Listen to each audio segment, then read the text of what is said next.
वो खुलकर बोलती है कि मैं इटली का इस्लामीकरण नहीं होने दूंगी। वो सरेआम कहती है कि यूरोप की सभ्यता अरब की सभ्यता से बिल्कुल अलग है। उसने साफ शब्दों में सवाल उठा कि सऊदी अरब द्वारा इटली में इस्लामिक सेंटर्स को फंडिंग क्यों की जा रही है। वो शरिया कानून की कड़ी आलोचना करती है। वो बुर्का नकाब पर पूर्ण प्रतिबंध लगाने का बिल पेश कर देती है। वो इटली में मस्जिदों के निर्माण का खुला विरोध करती है और मुस्लिम्स को इटली में घुसने पर कठोर कानून बना देती है, लेकिन वो हिंदी में भी बोल जाती है। Way of saying Paris Ram hisa falta ki kunjiai. बात है इटली की पीएम जॉर्जिया मेलोनी की। Prime Minister Modi brought us a gift, a very, very good toffee.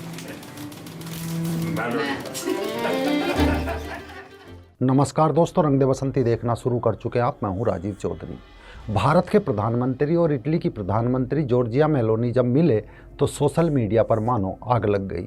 उनका मेलोडी वाला वीडियो हो या रोम की गलियों में दोनों की राजनीतिक सैर की तस्वीरें, सब वायरल। उम्मीद थी न्यूज़ में बात होगी व्यापार की, निवेश की, ज़बरदस्त टेक्नोलॉजी और दुनिया के झगड़ों की, मगर लोगों ने चुना रील्स का कंटेंट, मीम्स और मेलोनी की पर्सनल लाइफ, क्योंकि ये वही महिला है जो इटली की पहली महिला प्रधानमंत्री बनी, उस माँ की कोख से जिसने एक ज़माने में सोचा था कि गर्भपात करा लूँ। ये कहानी है संघर्ष, किस्मत और जिद की। जरा सोचिए, जिस बच्चे का पैदा होना भी मंजूर ना हो, आज वो पूरे इटली पर राज कर रही है। दरअसल जॉर्जिया मेलोनी की कहानी एक आम कहानी नहीं है। तीन चीज़ें मिलकर उनकी ज़िंदगी बनी है, जैसा हमने अभी बताया, संघर्ष, किस्मत और जिद से। ये कहानी शुरू होती है रोम से, उस रोम से जहाँ रोमन साम्राज्य की नींव रखने वाले सीजर ने एक बार कहा था कि I found Rome a city of the bricks and left it a city of marble, यानी मुझे ईंट पत्थरों वाला रोम विरासत में मिला, मैंने इसे संगमरमर का शहर बना दिया। इसमें कोई दो राय नहीं है कि एक ज़माने में रोम इतिहास के सबसे प्रभावशाली शहरों में एक था। सीजर के बाद कितने आए, कितने गए, ये तो इतिहास जानता है, लेकिन जॉर्जिया मेलोनी के लिए शहर कम खास नहीं है। साल 1977 के रोम में 15 जनवरी को रोम के गारबाटला इलाके में जॉर्जिया का जन्म हुआ, लेकिन जन्म से पहले ही उनके जीवन में एक बड़ा संघर्ष आ गया था। दरअसल जब जॉर्जिया अपनी मां के गर्भ में थी तब उनके माता पिता के रिश्ते बहुत अच्छे नहीं चल रहे थे। ऐसे में उनकी मां अन्ना ने गर्भपात कराने का फैसला कर लिया, लेकिन किस्मत को कुछ और ही मंजूर था। उनकी मां क्लिनिक के दरवाजे पर पहुंच चुकी थी, लेकिन आखिरी वक्त में उन्होंने अपना फैसला बदल दिया। उस दौरान इटली में महिलाओं को गर्भपात का कानूनी अधिकार नहीं था। मेलोनी के जन्म के एक साल बाद यानी 1978 में कानूनी अधिकार मिला, जब तक मेलोनी का जन्म हो चुका था। लेकिन तब तक उनके पिता, जो एक टैक्स एडवाइज़र का काम करते थे, रोम छोड़कर जा चुके थे। उनकी आत्मकथा में जॉर्जिया हूँ में उन्होंने खुद लिखा कि उनकी मां ने इस वजह से उन्हें जन्म दिया जिसके लिए वो उनकी हमेशा ऋणी रहेगी। जब जॉर्जिया मात्र 1 साल की थी, उनके पिता फ्रांसिस्को ने परिवार छोड़ दिया। वो स्पेन में कैनरी द्वीप चले गए और वहाँ दूसरी शादी कर ली। एक तरफ जहाँ उनके पिता नए जीवन की शुरुआत कर रहे थे, वहीं दूसरी तरफ जॉर्जिया और उनकी मां के लिए ज़िंदगी का नया संघर्ष शुरू हो गया था।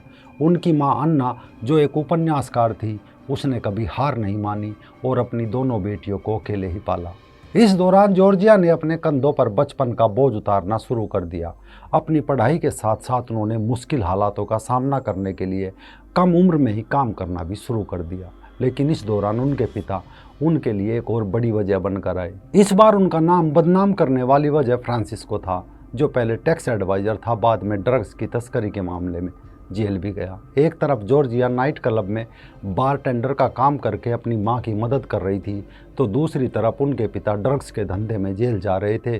किसी ने सोचा नहीं था कि बारटेंडर का काम कर रही, घरों में आया का काम कर रही ये लड़की उस देश की पहली महिला प्रधानमंत्री बन सकती है जिसने सीजर जैसे राजा दिए।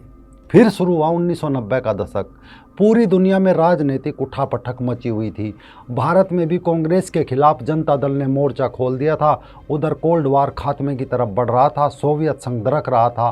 कम्युनिस्ट विचारधारा मरणासन स्थिति में पहुंच चुकी थी। इटली में भी दूसरा विश्व युद्ध खत्म होने के बाद इटली में लेफ्ट और सेंटर लेफ्ट पार्टियों का दबदबा था, लेकिन सोवियत संघ के विघटन का असर इटली पर भी पड़ रहा था।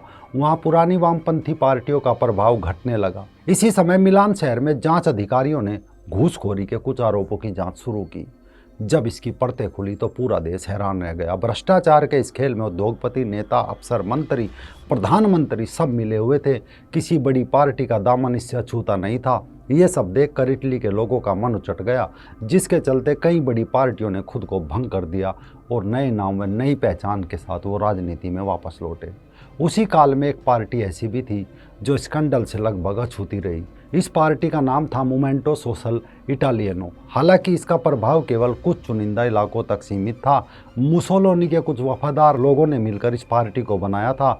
आप जानते हैं कि दूसरे विश्व युद्ध के अंतिम दिनों में इटली की जनता ने मुसोलिनी और उनकी पत्नी को मारकर उल्टा लटका दिया था। 1992 की बात है, जब जॉर्जिया सिर्फ 15 साल की थी। एक ऐसी उम्र जब बच्चे अपनी किताबों और दोस्तों की दुनिया में खोए रहते हैं। जॉर्जिया ने इसी उम्र में राजनीति में कदम रख दिया। उन्होंने इटालियन सोशल मूवमेंट की यूथ की फ्रंट ज्वाइन कर ली। इस छोटी सी उम्र में ही जॉर्जिया ने अपनी बात रखने की क्षमता और प्रतिभा का लोहा मनवा लिया था। कुछ ही समय में वो इटली के राष्ट्रवादी छात्र संगठन की राष्ट्रीय नेता बन गई। उनकी प्रतिभा और मेहनत को देखते हुए साल 2004 में वो नेशनल अलायंस पार्टी की यूथ विंग की प्रमुख चुन ली गई। लेकिन शायद असली मुकाम अभी बाकी था। साल 2008 में जब वो सिर्फ 31 साल की थी, सरकार ने उन्हें देश की सबसे कम उम्र की मंत्री के तौर पर यूथ मिनिस्टर नियुक्त किया गया। कल्पना कीजिए, 31 साल की उम्र में ही कोई इटली जैसे देश का मंत्री बन जाए। उनके सामने देश की युवा पीढ़ियों की चुनौती थी और उन्होंने इस जिम्मेदारी को बखूबी निभाया। साल 2012 में जॉर्जिया मेलोनी ने एक बड़ा कदम उठाया। उन्होंने अपनी पार्टी ब्रदर्स ऑफ इटली बना ली। लेकिन यहाँ उनकी लाइफ में एक मोड़ आता है। साल था 2014।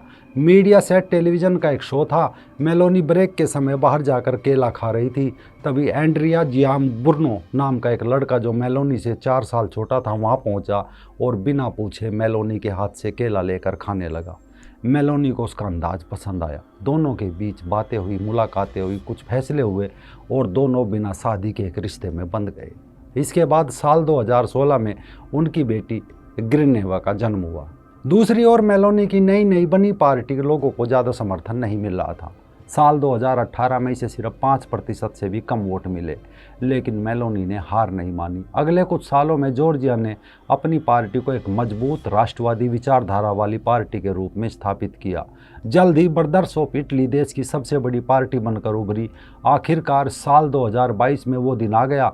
25 सितंबर 2022 को हुए आम चुनाव में जॉर्जिया की पार्टी ने 26% वोट हासिल करते हुए सबसे बड़ी पार्टी बनकर सत्ता हासिल कर ली और ऐतिहासिक तौर पर 22 अक्टूबर 2022 को जॉर्जिया मेलोनी ने इटली के प्रधानमंत्री पद की शपथ ली। उनके साथ ही इटली को द्वितीय विश्व युद्ध के बाद पहली बार एक राइट विंग सरकार मिली थी और इटली को पहली महिला प्रधानमंत्री भी मिली और वामपंथियों का सुपड़ा साफ हो गया। जहां एक तरफ जॉर्जिया अपनी प्रचंड लोकप्रियता के लिए जानी जाती है, वहीं विवादों से भी उनका काफ़ी पुराना नाता है।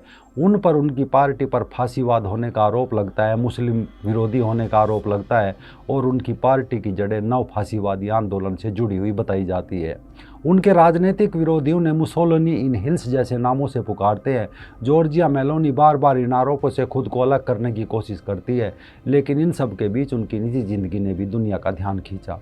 पारंपरिक मूल्यों, परिवार, ज़्यादा बच्चे पैदा करने की सबसे बड़ी समर्थक होने का दावा करने वाली जॉर्जिया खुद एक सिंगल मदर है। अक्टूबर 2023 में उन्होंने अपने 10 साल पुराने संबंधों को ख़त्म करने का ऐलान कर दिया था। लेकिन उनका टूटा हुआ रिश्ता उसकी पहचान नहीं है। उनकी असली पहचान है उनका मेलोनी होना। अक्टूबर 2025 में इजिप्ट में हुई गाजा पीस समिट में 30 बड़े देशों के नेताओं के बीच वो इकलौती महिला नेता थी। मेलोनी की सबसे बड़ी ताकत उनकी पर्सनैलिटी है। वो राजनीतिक मंचों पर किसी नेता जैसी नहीं, आम लोगों जैसी रहती है।